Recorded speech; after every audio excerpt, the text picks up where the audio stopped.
ఉండి, ఎన్డీఏ కూటమి ఇంత బలంగా ఉండి ఏ రోజన్నా సరే అలాంటి పరిస్థితిని ఆంధ్ర రాష్ట్రంలో తీసుకొస్తావా? నేను అన్న సందర్భం ఒకటి చెప్తాను. ఒక చర్చికి వెళ్ళి జీసస్ క్రైస్ట్ని కొలుస్తూ ఒక చర్చికి వెళ్ళి అక్కడ హిందూ ధర్మాన్ని మీకు ప్రచారం చేయడం తప్ప కదా మీరు చెప్పండి. ఒక మస్జిద్కి వెళ్ళి అన్యమత ప్రచారం తప్ప కదా మీరు చెప్పండి. అలాగే ఒక తిరుమలకి వెళ్ళి అన్యమత ప్రచారం తప్పు, అలాగే మీరు అక్కడ చేయొద్దని అన్నాను తప్ప ఎప్పుడు కూడా నేను క్రిస్టియానిటీని ఖండించలేదు. గుండెల్లో పెట్టుకున్నవాడిని క్రిస్టియానిటీని. దానికి ఉదాహరణే మొన్న పిఠాపురం వెళ్ళగానే 110 సంవత్సరాల బ్యాప్టిస్ట్ చర్చికి వెళ్ళి ఆశీస్సులు తీసుకున్నవాడిని, జీసస్ ఆశీస్సులు తీసుకున్నవాడిని. చాలామందికి మీకు తెలుసో తెలీదో, జగన్ ఎప్పుడు వెళ్ళాడో తెలీదో జెరూసలేం. నన్ను భగవంతుడు సినిమాల్లో 2007లో నన్ను జెరూసలేం పిలిపించుకున్నాడు భగవంతుడు.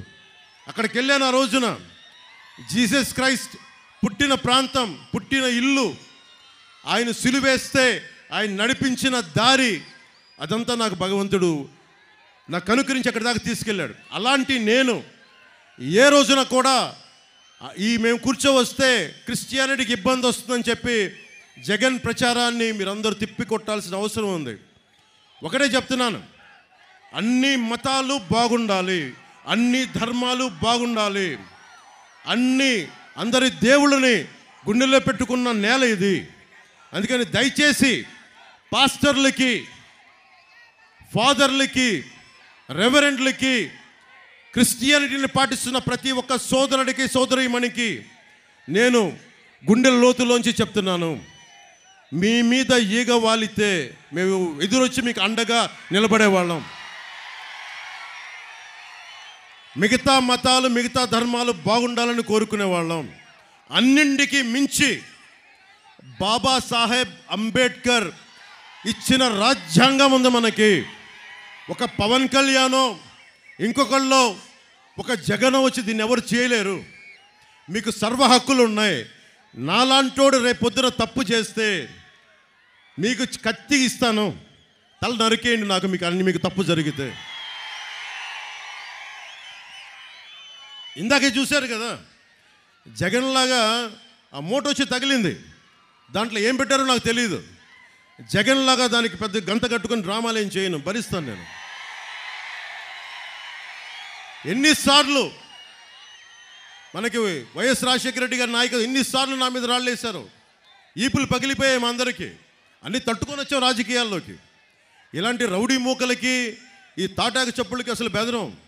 అరే, దశాబ్దంన్నర నుంచి ఒంటరిగా నడుపుతున్నాం పార్టీ, ఒక్కళ్ళమే ఉన్నాం, అన్ని ఒడిదుడుకుల్ని తట్టుకొని నిలబడి ఉన్నాం. దేనికోసం అంటే మీ భవిష్యత్తు కోసం, ఆడబిడ్డల రక్షణ కోసం. 30,000 మంది ఆడపిల్లలు అదృశ్యమైతే ఆ మహారాణి పరదాల్లో తిరుగుతూ ఉంటుంది. ఆ మహారాణి నా మీద ఎక్కి ఏడుస్తూ ఉంటాడు ఆ మనిషి.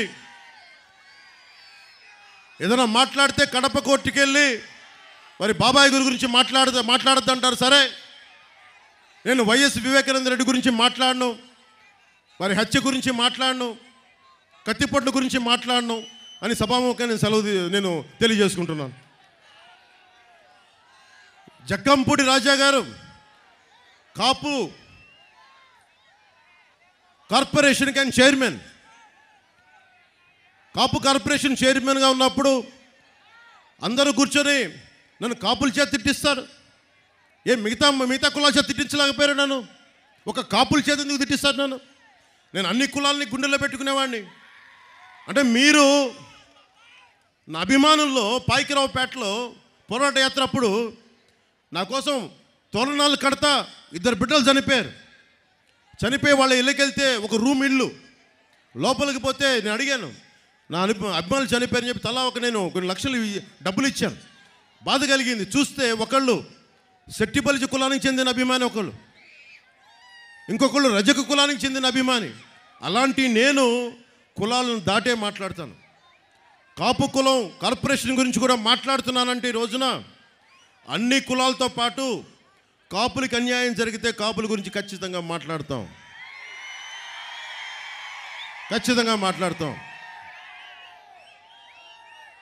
కాపు సామాజిక వర్గానికి కూడా తెలియాలి కదా మీకు జరుగుతున్న అన్యాయం. కాపు కార్పొరేషన్కి సంవత్సరానికి జగన్ 2000 కోట్లు ఇస్తానని చెప్పి పెద్ద మన జక్కంపూడి రాజా గారిని కార్పొరేషన్ చైర్మన్గా చేశారు. కొత్త నిధులు విడుదల చేయడం పక్కన పెట్టండి, నిధులను కూడా మళ్లించేశారు. టైపిస్ట్కి కూడా జీతం ఇవ్వలేని పరిస్థితి కాపు కార్పొరేషన్లో. కాపు రిజర్వేషన్ విషయంలో ద్రోహి ఎవరో మీరు ఒకసారి ఆలోచించండి. రిజర్వేషన్ రాష్ట్ర పరిధిలో లేదని చెప్పాడు, సరే సంతోషం, నువ్వు చేయలేకపోయావు. జగన్కి చాలా గుండె ధైర్యం ఎక్కువ, జగన్ మెచ్చుకోవాలి. కాపులకి ససేమేర రిజర్వేషన్ ఇవ్వనంటే జక్కంపూడి రాజా గారు అందరూ కూర్చోడానికి మద్దతు తెలిపారు. సో ఇక్కడ కులం లేదని మనందరికీ అర్థమవుతుంది కదా. కాపు ఈబీసీ రిజర్వేషన్, కాపులకి రిజర్వేషన్ ఇవ్వలేకపోతున్నాం కాబట్టి, ఎకనామికల్లీ బ్యాక్వర్డ్, ఆర్థిక పరంగా వెనుకబాటుతనం ఉంది కాబట్టి చదువుల నిమిత్తం కొన్ని ఇవ్వడానికి ఈబీసీ రిజర్వేషన్ కల్పించారు. దాంట్లో చంద్రబాబు గారు ఉన్నప్పుడు కనీసం EBC economically backward class 5% reservation కల్పించారు 2014 నుంచి 19 వరకు. వైఎస్ జగన్ వచ్చి ఈ రోజున రిజర్వేషన్ పక్కన పెట్టండి, అది వేరే విషయం, ఈబీసీ రిజర్వేషన్ కూడా తీశాడు.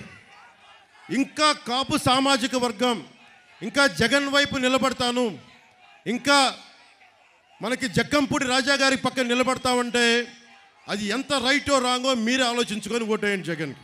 జీవీఎల్ గారు అడిగారు, భారతీయ జనతా పార్టీ రాజ్యసభ ఎంపీ, చట్టసభలో అడిగారు, పార్లమెంట్లో అడిగారు, ఎకనామికల్లీ బ్యాక్వర్డ్ క్లాస్ రిజర్వేషన్ని విభజన రాష్ట్ర పరిధా కేంద్ర పరిధా అంటే కేంద్రం ఒకటే చెప్పింది, అది రాష్ట్ర పరిధిలోనే వస్తుందని. అన్ని కులాలకి రిజర్వేషన్ ఉంది. ముఖ్యంగా దామాషా పద్ధతి ప్రకారమైనా సరే వెనకబడ్డ కాపులకి ఎకనామికల్లీ బ్యాక్వర్డ్ క్లాస్ రిజర్వేషన్ ఎందుకు ఇవ్వలేకపోయాడో వైఎస్ జగన్ నువ్వు సమాధానం చెప్పాలి. నువ్వు ప్రతి వైసీపీ కాపు ఎమ్మెల్యే ఎందుకు మీరు ఎకనామికల్లీ బ్యాక్వర్డ్ క్లాస్ రిజర్వేషన్ కాపులకి మీరు ఎందుకు తీసేశారు, మీరు ఎందుకు నిలబడలేదు? ఎంతసేపు కాపు ఎమ్మెల్యేలు కాపు నాయకులు నన్ను తిట్టడం తప్ప కాపు సామాజిక వర్గానికి మీరు ఏం చేశారు? మీరు ఏదైనా మాట్లాడితే నన్ను తిట్టడం తప్ప, ఇంతకాలం నన్ను తిట్టి తిట్టి తిట్టి అందరూ వైసీపీలోకి వెళ్ళిపోయారు ఈ రోజున. ఇది నాకు ఎప్పుడో తెలుసు. వీళ్ళందరూ నా క్షేమాన్ని ఆకాంక్షించే మనుషులు కాదు నాకు తెలుసు. ఎలా ప్రూవ్ చేయాలి? పొగబెడితే అన్నీ బయటకు వచ్చేసినాయి, వైసీపీ గుంపులో దూరిపోయారు అందరూ. దాన్ని బట్టి మీరు అర్థం చేసుకొని ఈ రోజున ఏ స్థాయికి వచ్చారంటే, పిఠాపురంలో వైసీపీ నాయకులు పవన్ కళ్యాణ్కి నిలబడితే వచ్చే ఎన్నికల్లో మేము వచ్చిన తర్వాత మేము ఇది చేస్తూ ఉంటారు. మీరు వస్తే కదా మీరు బెదిరించడానికి, మేము వస్తున్నాం, అధికారం స్థాపిస్తున్నాం, సింహాసనం చేజిక్కించుకుంటున్నాం, మీరంటే బెదిరించేది మమ్మల్ని. కేంద్ర ప్రభుత్వం ఎందుకు మేడం పురంధేశ్వరి గారిని రాజమండ్రి ఎంపీగా మనం గెలిపించుకోవాలి? ఇందాక బత్తుల బలరామకృష్ణ గారు చెప్తా ఉన్నారు, సాగునీరు తాగునీరు కావాలంటే కొన్ని కేంద్ర అనుమతులు తప్పవు కొన్నిటికి. పోలవరం అయితే మన చెరువులు నిండుతాయి, వీళ్ళు లేఅవుట్ వేసిన చెరువుల్ని తిరిగి చెరువులు చేద్దాం. అలాగే పోలవరం పూర్తి చేయాలి. అందరూ దాన్ని పిచ్చి పిచ్చిగా దాన్ని జగన్ ప్రభుత్వం అన్యక్రాంతంగా వాడేశారు దాన్ని. మన కేంద్ర మంత్రి గజేంద్ర షెకావత్ గారు నాకు ఒకటే చెప్పారు ఆయన కలిసినప్పుడు, వైఎస్ జగన్ ప్రభుత్వం పోలవరం ప్రాజెక్ట్ని ఒక ఏటీఎం లాగా వాడేశారు, దాన్ని ఎనీ టైం మనీ లాగా వాడేశారు. అది మనం వచ్చి బాగు చేద్దామంటే నీకు వారి తరఫున మాటిస్తూ ఉన్నాను, వచ్చి పోలవరాన్ని పూర్తి చేసే బాధ్యత ఎన్డీఏ నరేంద్ర మోదీ గారి నాయకత్వంలో కేంద్ర ప్రభుత్వం తీసుకుంటుంది. అలాగే గంగ ప్రక్షాళన ఎలా జరిగిందో గోదావరి ప్రక్షాళన కేంద్ర పార్లమెంటుకి మనకి వెళ్ళినప్పుడు మంత్రి అవుతారు ఖచ్చితంగా. పురంధేశ్వరి గారి ఆధ్వర్యంలో గంగ ప్రక్షాళన ఎలా జరిగిందో ఒకప్పుడు నరేంద్ర మోదీ గారి నాయకత్వంలో ఆవిడ పార్లమెంటరీ మెంబర్గా ఎన్నికై కేంద్ర మంత్రి అయిన రోజున మన గోదావరి ప్రక్షాళన చేస్తాం, శుద్ధి చేస్తాం గోదావరిని. అలాగే మురుగునీరు గోదావరిలో కలవకుండా సూవేజ్ ట్రీట్మెంట్ ప్లాంట్ని ఏర్పాటు చేస్తాం. ఇది చాలా దీర్ఘకాలికంగా ఉన్న ఒక డిమాండ్ ఇది. రాజమండ్రి